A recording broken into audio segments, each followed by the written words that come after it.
नमस्कार. 8:30च्या बातमीपत्रात मी शैलेश पेठे आपलं स्वागत करतो. सुरुवातीला एक नजर ठळक बातम्यांवर. स्मार्ट इंडिया हॅकेथॉनची आज देशभरात 26 ठिकाणी सुरुवात. पंतप्रधान नरेंद्र मोदी आज विद्यार्थ्यांना संबोधित करणार. सार्वजनिक भविष्य निर्वाह निधीसह इतर 9 अल्पबचत योजनांच्या व्याजदरात 1.0% कपात. पेट्रोलच्या दरात लिटरमागे 3 रुपये 77 पैशांची कपात. डिझेल 2 रुपये 91 पैशांनी स्वस्त. नवीन दर मध्यरात्रीपासून लागू. विधानसभेतल्या 19 आमदारांचं निलंबन मागे घेण्याबाबत सरकार अनुकूल. आज निर्णय अपेक्षित. राष्ट्रीय खुल्या बॅडमिंटन स्पर्धेत सायना नेहवालवर मात करत पीव्ही सिंधू उपांत्य फेरीत दाखल. आणि राज्यात उष्णतेची लाट कायम. अकोल्यात सर्वाधिक 41 अंश सेल्सिअस तापमानाची नोंद. कोल्हापूर साताऱ्यात काही ठिकाणी पाऊस. पाहूया सविस्तर वृत्त. समाजातील विविध समस्यांवर डिजिटल माध्यमातून तोडगा काढण्यासाठी देशात पहिल्यांदा स्मार्ट इंडिया हॅकेथॉनची सुरुवात होत आहे. आज आणि उद्या देशभरातील 26 ठिकाणी स्मार्ट इंडिया हॅकेथॉनचं आयोजन करण्यात आलं आहे. यामध्ये विविध इंजिनिअरिंग कॉलेजचे सुमारे 10,000 विद्यार्थी 36 तास नवीन तंत्रज्ञानानं सध्याच्या समस्यांवर उपाय सुचवणार आहेत. पंतप्रधान नरेंद्र मोदी व्हिडिओ कॉन्फरन्सिंगद्वारे या विद्यार्थ्यांना संबोधित करणार आहेत. हॅकेथॉनमध्ये सहभागी होणारे विद्यार्थी हे 29 सरकारी विभाग आणि मंत्रालयातील 600 समस्यांवर डिजिटल उपाय शोधणार आहेत. या हॅकेथॉनसाठी देशातल्या 2183 महाविद्यालयातील सुमारे 48,000 विद्यार्थ्यांनी सूचना पाठवल्या होत्या. त्यातील 10,000 विद्यार्थ्यांची निवड ग्रँड फिनालेसाठी झाली आहे. ऑनलाईन टोल वसुली, स्मार्ट वाहतूक यंत्रणा, सायबर गुन्हे रोखणे, हवाई क्षेत्र सुरक्षित होण्यासाठी स्मार्ट ड्रोन तयार करणे यासह अणुऊर्जेशी संबंधित विषयांवर विद्यार्थ्यांना डिजिटल उपाय आता शोधायचे आहेत. केंद्रीय मंत्रिमंडळानं मोटार व्हेइकल संशोधन विधेयकाला मंजुरी दिली आहे. आता ड्रायव्हिंग लायसन्स, वाहन नोंदणी आणि परवान्यासाठी आधार कार्ड आवश्यक करण्यात आलं आहे. या कायद्यात बदलासाठी संसदेत पुढच्या आठवड्यात विधेयक सादर होणार आहे. वाहतूक यंत्रणा पारदर्शी आणि सक्षम करण्याचा यामागचा उद्देश असल्याचं केंद्रीय रस्ते वाहतूक मंत्री नितीन गडकरी यांनी म्हटलं आहे.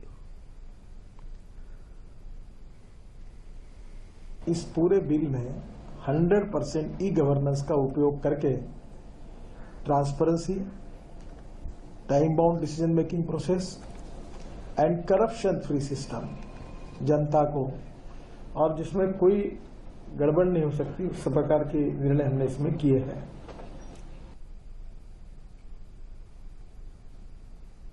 पोलंडमध्ये भारतीय विद्यार्थ्यावर झालेल्या हल्ल्याबाबतची माहिती परराष्ट्र व्यवहार मंत्री सुषमा स्वराज यांनी मागवली आहे. पोलंडमधील पोझन शहरात बुधवारी भारतीय विद्यार्थ्याला मारहाण करण्यात आली होती. त्याने मित्राला फोन केल्यानंतर स्थानिकांनी त्याला रुग्णालयात दाखल केलं होतं. या घटनेबाबत पोलंडमधील भारताच्या राजदूतांशी आपली चर्चा झाली आहे. या घटनेबाबत अधिक माहिती मागवली आहे असं स्वराज यांनी ट्विटरवरून ट्विट केलं आहे.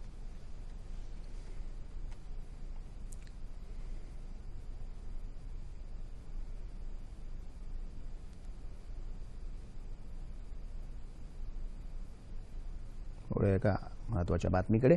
एप्रिल ते जून या तिमाहीसाठी केंद्र सरकारनं आपल्या छोट्या बचत योजनांवरच्या व्याजदरात 0.1% कपात केली आहे. सार्वजनिक भविष्य निर्वाह निधी, किसान विकास पत्र, राष्ट्रीय बचत प्रमाणपत्र आणि सुकन्या समृद्धी योजना आणि पोस्टाच्या मुदत आणि आवर्ती ठेव योजना यासारख्या 9 योजनांवरील व्याजदरात सरकारनं 1.0% कपात केली असून नवीन दर आजपासूनच लागू होणार आहेत. याचबरोबर प्राप्तिकरातील सवलतींसाठी गुंतवणूक पर्याय समजल्या जाणाऱ्या काही योजनांवरील व्याजातही कपात झाली आहे. 112 दिवस मुदतीच्या किसान विकास पत्रावर 7.7 ऐवजी 7.6%, सुरक्षा समृद्धी योजनेवर 8.5 ऐवजी 8.4% व्याज मिळेल. ज्येष्ठ नागरिकांसाठीच्या 5 वर्षांच्या मुदत ठेव योजनेवरील व्याज 8.4% कायम ठेवण्यात आले आहे. नवीन आर्थिक वर्षाचा पहिला दिवस सर्वसामान्यांसाठी खुशखबर घेऊन आला आहे. तेल कंपन्यांनी पेट्रोल आणि डिझेलच्या किमतीत कपात केली आहे. पेट्रोलचे दर 3 रुपये 77 पैशांनी कमी करण्यात आले आहेत, तर डिझेलच्या किमतीत 2 रुपये 91 पैशांनी घट झाली आहे. हे नवीन दर मध्यरात्रीपासूनच लागू झाले आहेत.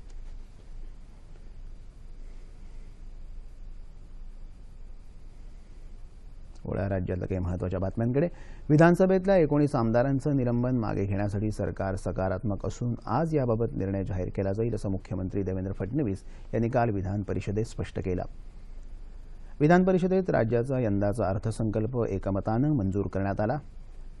राज्यात बिअर बार तसंच मद्य विक्री केंद्रांना महापुरुष, गड किल्ले आणि देवदेवतांची नावं देण्याला अटकाव करण्यासंदर्भातला प्रस्ताव येत्या पावसाळी अधिवेशनात आणणार असल्याची ग्वाही उत्पादन शुल्क मंत्री चंद्रशेखर बावनकुळे यांनी विधान परिषदेत दिली. औरंगाबाद जिल्ह्यातले घाटशेंद्रा इथले शेतकरी रामेश्वर भुसारे यांना मंत्रालयात पोलिसांकडून मारहाण झालेली नाही असं गृहराज्यमंत्री रणजित पाटील यांनी काल एका निवेदनाद्वारे स्पष्ट केलं. गारपिटीमुळे भुसारे यांच्या पॉलीहाऊसचं नुकसान झालं असून त्याची भरपाई देण्याबाबत शासन सहानुभूतीपूर्वक विचार करेल अशी ग्वाही रणजित पाटील यांनी दिली आहे.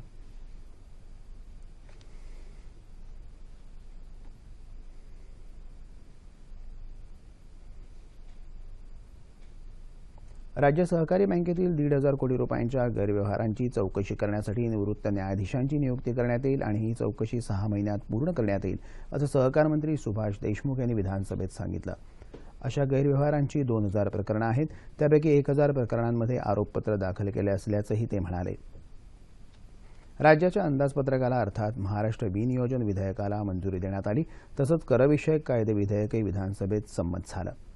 राज्य सरकार ॲग्रिकल्चर सोलर फीडर ही योजना आखत असून या अंतर्गत सौर ऊर्जेचा प्रकल्प आणि शेतीसाठी फीडरही देण्यात येणार आहे. त्यामुळे शेतकऱ्याला वीज मिळेल, परिणामी शेतीला पाणी पुरवता येईल असं ऊर्जामंत्री चंद्रशेखर बावनकुळे यांनी एका प्रश्नाच्या उत्तरात काल सांगितलं.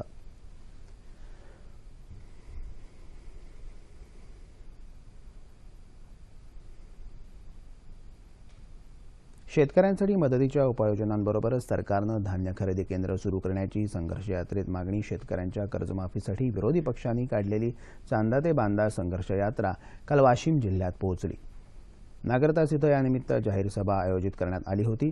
कर्जमाफीचा मुद्दा सभागृहात लावून धरणाऱ्या 19 आमदारांचं निलंबन करून आपण शेतकरी विरोधी असल्याचं सरकारनं दाखवून दिल्याचं माजी मुख्यमंत्री पृथ्वीराज चव्हाण यांनी यावेळी सांगितलं. निवडणुकीत मतं मिळवण्यापुरतं अच्छेदींचं स्वप्न दाखवणाऱ्या भाजपानं शेतकऱ्यांचा विश्वासघात केल्याचा आरोप माजी उपमुख्यमंत्री अजित पवार यांनी केला. जोपर्यंत सरकार कर्जमाफी देत नाही तोपर्यंत हा संघर्ष सुरूच राहणार असल्याचंही ते म्हणाले. दरम्यान संघर्ष यात्रेची हिंगोली इथंही जाहीर सभा काल झाली. यावेळी अजित पवार तसंच माजी मुख्यमंत्री पृथ्वीराज चव्हाण यांनी शेतकरी अडचणीत आला असून सरकारचं आर्थिक नियोजन कोलमडलं असल्याची टीका केली. शेतकऱ्यांनी एकजूट होऊन सरकारला जाब विचारला पाहिजे असंही चव्हाण म्हणाले. यावेळी जयंत पाटील, अबू आझमी, दिलीप वळसे पाटील, सुनील केदार यांच्यासह शेतकरीही मोठ्या संख्येनं उपस्थित होते.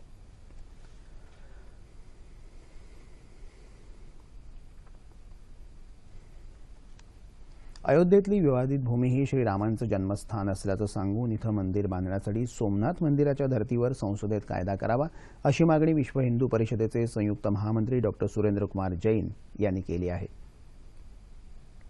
ते काल मुंबईत पत्रकार परिषदेत बोलत होते. या भूमीवर राम मंदिर उभारण्यासाठी संपूर्ण 70 एकर भूमी हिंदू समाजाकडे सुपूर्द करावी. मुस्लिम समाजानं 1991 मध्ये सरकारला याआधी सांगितल्याप्रमाणे हे स्थान हिंदूंकडे सोपवावं असंही त्यांनी सुचवलं. हिंदूंसाठी अयोध्येचं मोठं महत्त्व असल्याचंही ते म्हणाले.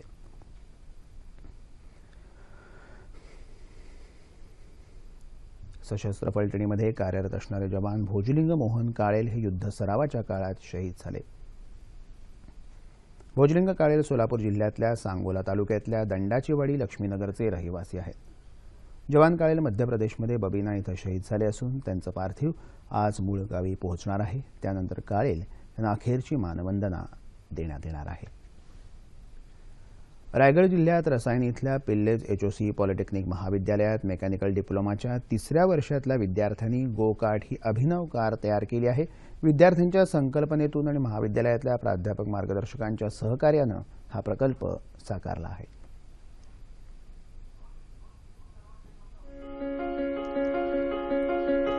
कमी किमतीत जास्त मजबूत गो कार्ट कार तयार करण्याचं आव्हान मेकॅनिकल डिप्लोमाच्या काही विद्यार्थ्यांनी स्वीकारलं आणि महाविद्यालयाच्या सहकार्यानं ते प्रत्यक्षातही साकारलं. हा जो प्रोजेक्ट आहे हा 3ऱ्या वर्षातील जो सोमेश पिंपरे, साहिल तांबोळी, त्याच्यानंतर मानवी सुयोग, ज्योती तांडेल आणि स्नेहा गायकर ह्या मुलांनी अतिशय अतूट परिश्रम करून जो हा प्रोजेक्ट बनवलेला आहे. तर हा प्रोजेक्ट तुम्ही पाहिलात, मुलांनी त्यासाठी रात्रंदिवस मेहनत केलेली आहे. यामध्ये आम्हाला आमच्या कॉलेजचे डेप्युटी CEO लता मॅडम, तसेच आमचे वासुदेवन पिल्ले सर आणि आमच्या कॉलेजचे प्रिन्सिपल सर अमर मांगे सर यांचा नेहमीच आम्हाला सहकार्य लाभेल. आम्ही जेजीस माइल स्टील या मटेरियलने बनवलेली आहे. याची लांबी 5 फूट आहे आणि रुंदी 2 फूट आहे. त्याच्यानंतर आम्ही ॲक्टिवा 110 सीसीचं इंजिन घेतलेलं आहे. ते चेजिसवर माउंट केलेलं आहे. बाकी सगळे पार्ट्स वेल्डेड करून ते त्यात बसवलेले आहेत, चेजिसवरती बसवलेले आहेत. आणि रेअर व्हील्ससाठी आम्ही चेन ड्राईव्ह हा यूज केलेला आहे. चेन ड्राईव्हच्या नुसार आम्ही ड्राईव्ह दिले आहे रेअर व्हील्सला. फ्रंट व्हील्सला आम्ही मेकॅनिकल लिंकेजने स्टिअरिंग सिस्टीम दिलेली आहे. गो कार्ट या 4 चाकी गाडीला ॲक्टिवा या दुचाकीचं 2 स्ट्रोक पेट्रोल इंजिन लावलं असून त्याची क्षमता 100 सीसी आहे. 150 किलो वजनाची कार वाहून नेण्याच्या दृष्टीने ते सक्षम आहे. लोखंडाच्या सळ्यांची मजबूत फ्रेम तयार करून त्यावर एकाला बसता येईल अशी सोय यात आहे. सेल्फ स्टार्ट आणि किक स्टार्टचा पर्याय उपलब्ध असून ती कोणत्याही रस्त्यावर चालू शकते. ही कार ताशी 60 किलोमीटर प्रति लिटर वेगाने धावते. ती बनवण्यासाठी सुमारे 30,000 रुपये इतका खर्च आला आहे. कारमध्ये सुरक्षेच्या दृष्टीने नव्या तरतुदी करून व्यावसायिक उत्पादन घेण्याचा मानस या विद्यार्थ्यांनी व्यक्त केला आहे. भारताच्या स्वातंत्र्य चळवळीच्या इतिहासाचं दर्शन घडवणाऱ्या चित्रांचं प्रदर्शन बोरिवली इथल्या कोरा केंद्र गांधी हॉलमध्ये भरवण्यात आलं आहे. या प्रदर्शनाचं उद्घाटन स्वातंत्र्य सेनानी जी पारिख यांच्या हस्ते झालं. या प्रदर्शनात पंडित नेहरू, सरोजिनी नायडू, सुभाषचंद्र बोस, बंकिमचंद्र, अब्दुल गफार खान यांच्यासह अन्य नेत्यांची दुर्मिळ छायाचित्र तसंच त्यांनी स्वातंत्र्यासाठी दिलेला लढा, त्याग, संघर्ष यांची माहिती प्रदर्शनात मांडली आहे. हे प्रदर्शन कायमस्वरूपी या ठिकाणी ठेवण्यात आलं आहे. National museum of Indian freedom म्युझियमच्या वतीनं हे प्रदर्शन भरवण्यात आलं आहे. राष्ट्रीय स्वयंसेवक संघाचे संस्थापक डॉक्टर केशव बळीराम हेडगेवार यांची आज जयंती. समाजातील तरुणांना एकत्रित करून त्यांना देशसेवेसाठी प्रेरित करण्याचं कार्य हेडगेवार यांनी केलं. 1 एप्रिल 1889 मध्ये आंध्र प्रदेशातल्या बोधान तालुक्यातल्या कुंदाकर्ती या गावी त्यांचा जन्म झाला. शिक्षणात आणि तरुणपणी त्यांनी स्वतःला देशसेवेसाठी झोकून दिलं. सशस्त्र लढ्यात आणि अनेक स्वातंत्र्य लढ्यातही ते सहभागी झाले होते.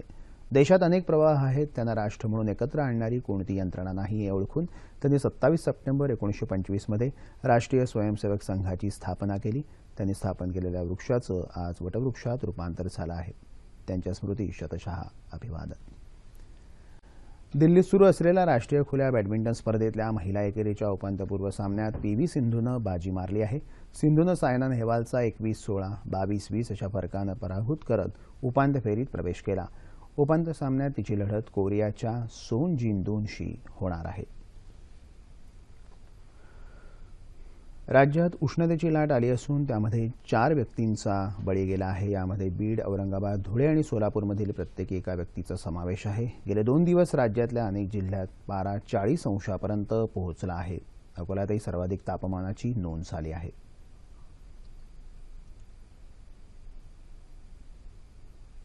आम्ही ग्रामस्थांना सांगितलेले की दुपारच्या वेळेस बाहेर पडायचं नाही, जास्त पाणी पिण्यात यावं, तसेच बाहेर पडताना कपडा वगैरे बांधून बाहेर पडावं. संपूर्ण इथं सह्याद्रीच्या रांगा आहेत. इकडे माझ्या आपल्या लेफ्ट साईडला खजिना डोंगर आहे. त्यामुळे ह्या ज्या सह्याद्रीच्या रांगा आहेत ह्या दुपारी संपूर्ण सूर्यकिरणामुळे म्हणजे एकदम गरम होतात. एकदम म्हणजे इथलं जे डोंगर आहेत ते खरोखर म्हणजे पूर्ण दगडाचे आणि कणखर दगडाचे असल्या कारणाने इथलं तापमान वाढतं. राज्याचे आरोग्यमंत्री डॉक्टर दीपक सावंत यांनी उष्माघातापासून बचाव करण्यासाठी जनतेला काही सूचना केल्या आहेत. म्हणजेच दुपारच्या कडाक्याच्या उन्हामध्ये बाहेर जाणं टाळा.